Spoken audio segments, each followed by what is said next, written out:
In this eighth lecture, friends, we will be deriving Dirac equation for a free particle. In fact, this lecture I try to divide into two parts. First, derive the Dirac equation for a free particle. And once that mathematical form for relativistic Dirac equation is ready, we try to interpret the probability density. As you can recall that in the Kg equation, probability density was coming positive and negative. And the reason was that while deriving the Kg equation, both space part and the time part were treated as a second order differentiation. And because of that, this time differentiation even enters the expression for the probability density. And as a result of it, probability could come positive and negative.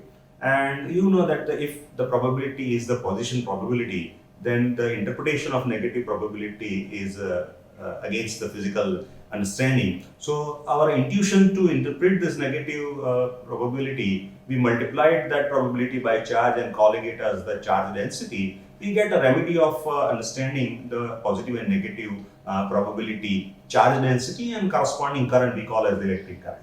But against that, in this Dirac equation, we will see that the probability density will always come positive. And therefore, such artificial interpretation to tell that it's a charge density only is not required. So that is what I think we will be learning in this, first deriving the Dirac equation and then going to the probability aspect of this Dirac equation is your lecture number 8. So I welcome in this lecture, welcome you all. So friends, let's go to the next part. As we were discussing the properties of Dirac matrices, at the end we could obtain the Dirac matrices in terms of Pauli matrices, and that's why it is known as a Pauli-Dirac representation. Since your Pauli matrices are 4 cross 4 matrices in the lowest order representation, corresponding state function describing Dirac particle is also having 4 components. Correct? And this is known as a Dirac-Spinors. So now using this Dirac matrices, we are first in this part converting our this Dirac equation in its covariant form, and second part in the same lecture today only we will describe the probability density for this Dirac equation. So these are the two objectives for this presentation. First, to write this Dirac equation in its covariant form, and then we go with how to find the probability density and the discussion based on the probability density.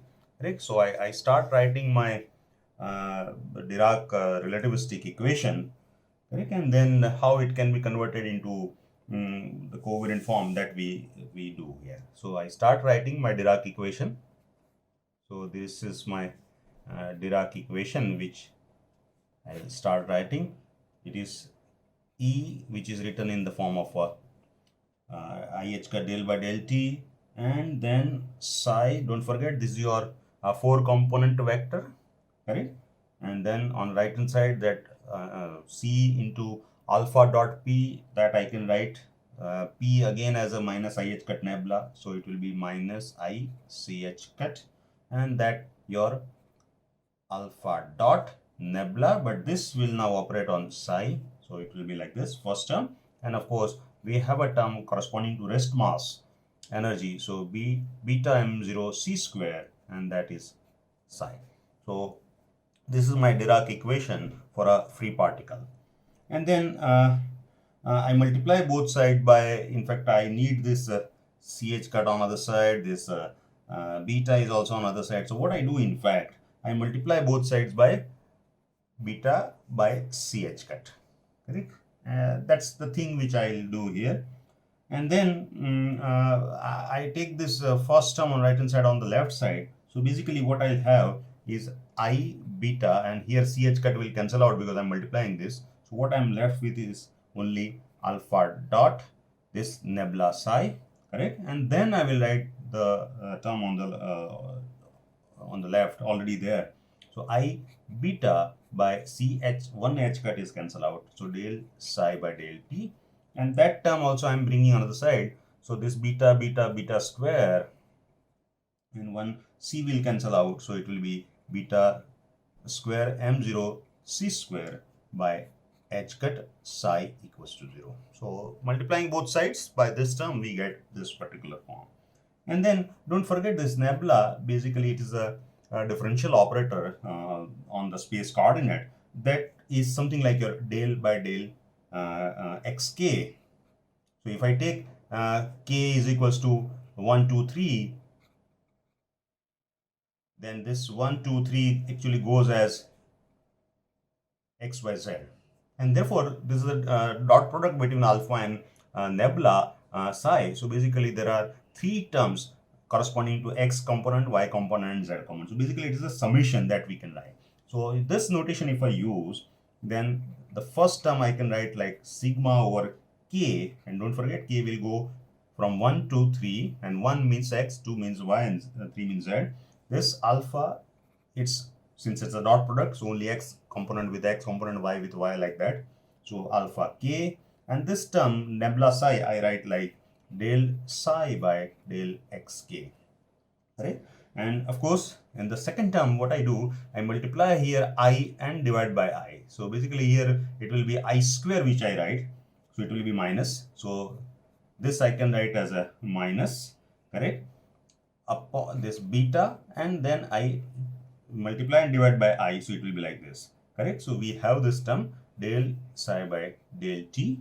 That's the thing which I write, and last term I will be writing as it is. But don't forget, your beta square is 1. We already noticed the property of Dirac matrices. Their squares are always 1. So what you are having is only m0c by h cut psi equals to 0.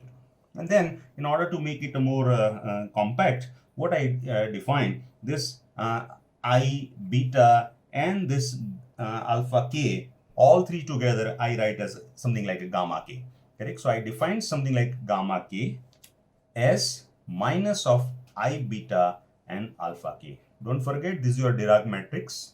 Beta is also the Dirac matrix. So this matrix multiplication of beta and alpha now I defined by the some another matrix. So this gamma is also basically your matrix. Correct? So I define this I beta gamma k as minus gamma k, alpha k as a gamma k. Correct? So this is the thing which I can write. And this term, beta, here I write as either some book write as a gamma 0, some may write as a gamma 4. It's your choice what to write. Correct? So this beta and this part I write like this. So with this substitution, now this equation will be written like this, because this is minus sigma k equals to 1, 2, 3. Instead of gamma alpha k I beta, now I write as a gamma k. So it will be your gamma k. This part will be as it is, del psi by del xk. This will be also minus beta, but I will write as a gamma 4. So it will be gamma 4. And this term I write as 1 by IC del psi by del t. And this term will be carried forward simply as it is. And this part can also be written together, something like, instead of k, now my variable, summation variable will go as a mu. Don't forget, the convention which we have followed is that the Latin letters for xyz component, where this Greek letters are for this, and this is gamma k, as k goes 1, 2, 3 means it is xyz, and gamma 4 is your the time part. So basically this we can write as gamma mu, and mu will go as a 1, 2, 3, 4, and then this is del by del xk. This is also something like, you know, that 1 del by del t and IC, so it is also the fourth component, so we can write as del by del x mu, right?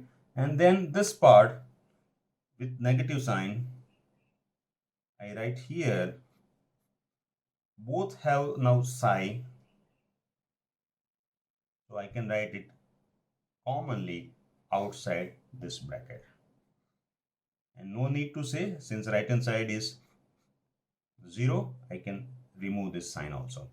So this gamma mu del x mu plus m0 c by h cut operates on a psi, that is equals to 0. And you know that this is nothing but your Dirac equation. Only the notations I have changed, that from this equation, by assuming this alpha k multiplied by beta and I can write as a gamma k, and then I have simplified. So there is nothing new that I have done here. Okay? And then I will use Einstein product convention, that whenever gamma mu del x by del mu, don't forget del x by del x mu can also be written as del mu only, and then whenever there is a product, so summation is implied.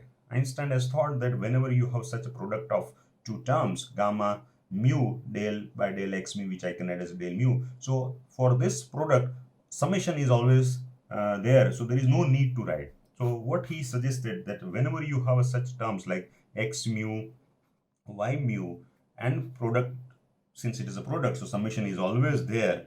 So why not to write only x mu, y mu?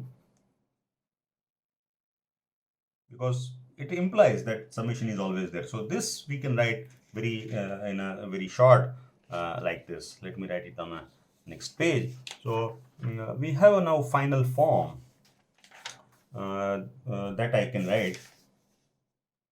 It will be your gamma mu del mu, correct? And if I use it in a natural unit system, then in natural unit system, this m0 we can write, c we can write as a 1, h cat we can write as a 1. So it is only this m0 term survives. So what we have, this gamma mu del mu plus m0 psi equals to 0. And this is nothing but the famous Dirac equation, but it's in a covariant form. Now, as we have already discussed, that the psi is should be a vector form. It should be a vector quantity. So basically, the psi is a 4-component vector. But again, don't mislead with this, with the 4-component of the Minkowski space.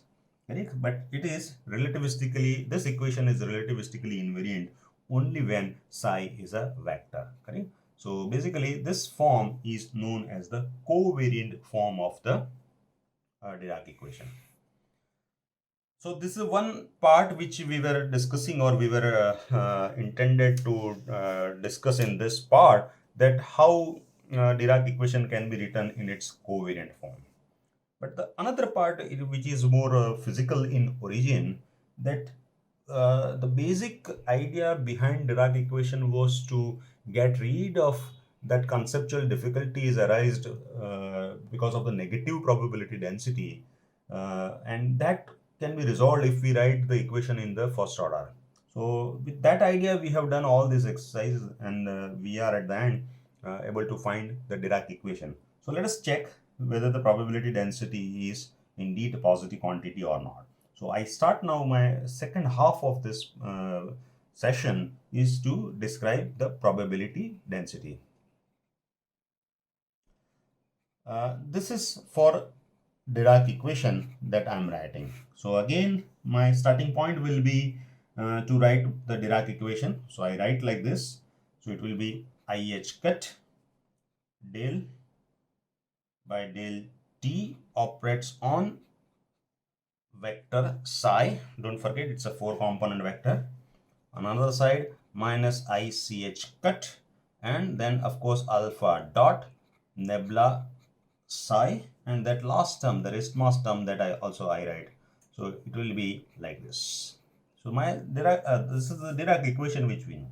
And now I also write the complex conjugate of this equation. So obviously this cat psi will be now brace psi, and don't forget this iota will be changing the sign, so it will be minus IH cut del by del t now operates on brace psi. Right? Here also you should be slightly careful about the notations. ICH cut, then this part will have now conjugate of it, and instead of alpha, its conjugate. And you know that in case of operator, conjugate means its adjoint that we should write. So basically now we have nebula operates on cat psi, and then we have a dot product of it with respect to alpha dagger.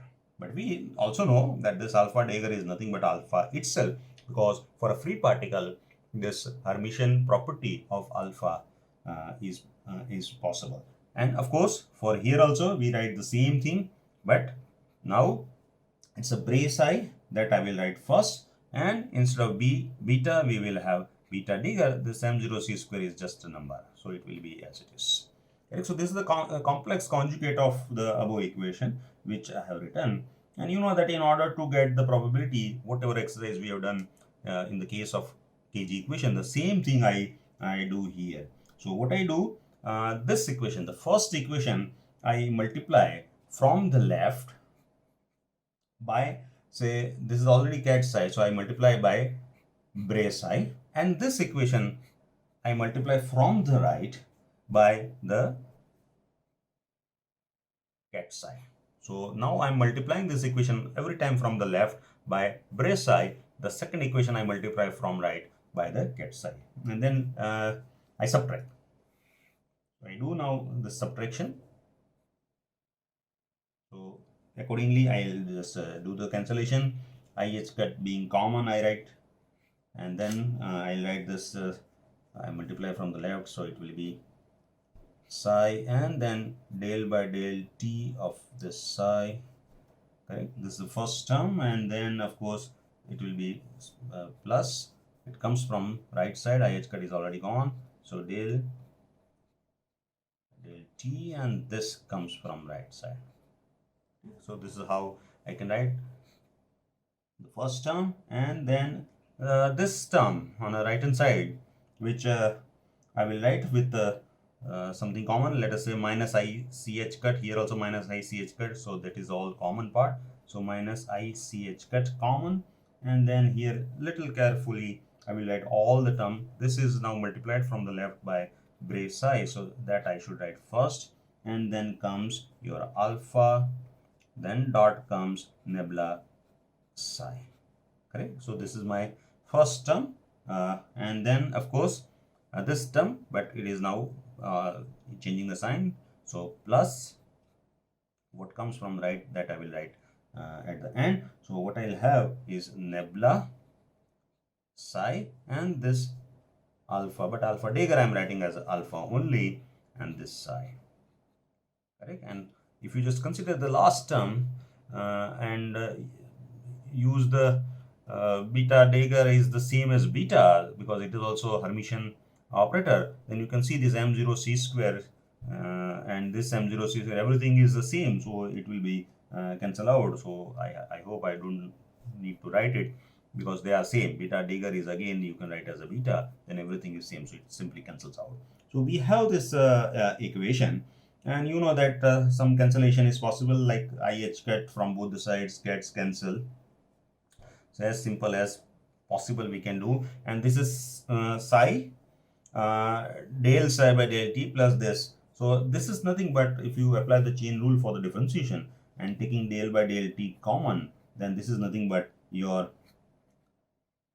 del by del t of this scalar product. Correct. So we have this part. Similarly, I can now go for the second part, and then I write C. If you can allow me, I can write with alpha. Similarly, here also the C I can write here. Correct. So in the next step, I will write C alpha together, and then I use the property of this alpha and nebula, because alpha is your Dirac matrix, and Dirac matrix contains no space part. So as far as the alpha and this nebula operator concerned, nebula operator is with respect to space coordinate, whereas this alpha is only the numbers. You know that it's made up of 1, 0s, and sometimes even I. So basically it is the independent of that, and therefore even if you operate this nebula on alpha, something like here, when nebula operates on this alpha, then this part nebula alpha will be like 0, because there is no space dependence in alpha. So it is constant for that part, and therefore this nebula dot C alpha is like constant for nebula, and therefore the same term I can write in a similar way. This nebula operator I can write commonly and rest everything I can write inside. It is psi, this C alpha, C I'm writing with alpha, and then psi. But be sure that alpha remains in between this cat and brace I, because it is already in between. So its operation, that is alpha operates on psi, that part we have not yet considered. So that remains as it is. Correct? And on right hand side, obviously everything is 0. This I have also brought on the left side. And you know that this is nothing but your psi star psi, and therefore this we can identify as my probability. So it is PRT, and in that regard, this term can also be considered as my current density JRT. No need to say this is something like your mode psi square, and mode psi square can never be negative. It is always greater than 0, or at the most it is equals to 0 if psi itself is 0. So probability remains positive only, which was as expected and assumed that the probability density can't be negative. Though in the Kg equation we obtained negative probability, but difficulty was resolved by assigning probability, by multiplying probability with the charge and telling it as the charge density. But here such problem does not arise. So the thought was that how probability could be negative is resolved if we write the our equation in the first order of space and time coordinate. Okay? And this J, as by name is known as the current density, can be written like that. Though now the expression for J appears to be slightly different than what we had obtained in the case of non-relativistic case, but with some simplification and derivation, you can even prove that this form of J, the current density, can reduce to the same form what we have obtained in the case of non-relativistic case. So here that dilemma, that issues of the negative probability does not arise, and in that merit the Dirac equation is fully satisfying our conceptual understanding. And based on that, in the next part, what we will do is to obtain a plane wave solution for a free particle. See, again, the methodology and the chronological development of the topic remains same. First, we have derived Kg equation, and then we found the solution of Kg equation. So, likewise, we have discussed all the properties of Dirac equation, their merits and demerits, if any. Then those we have discussed, and then we now in a position to find the solution of this Dirac equation. So in the next part, what we will be doing, we will derive Dirac, we will solve the Dirac equation using the plane wave as the wave function or the state function. Correct? So that's the next part that we consider. So I stop for a stop here, and in next part we derive the plane wave solution of the Dirac equation. So I think it's around 20 minutes lecture. So it's a small lecture. But in this, I think we have derived Dirac equation, and lastly we have seen the probability that is always coming positive. So we can see that this is the merit of the Dirac equation, where because of its first order space and time order differentiation, no need to multiply the probability by charge or to do anything else, and simply we get the positive probability. So this is the Dirac equation with positive probability, which in the next lecture we apply to go further. So thank you all for listening patiently and quietly. I again urge to all of you to subscribe if you like it, or you can like it, share it, and of course you do make a comment on it. Thank you very much.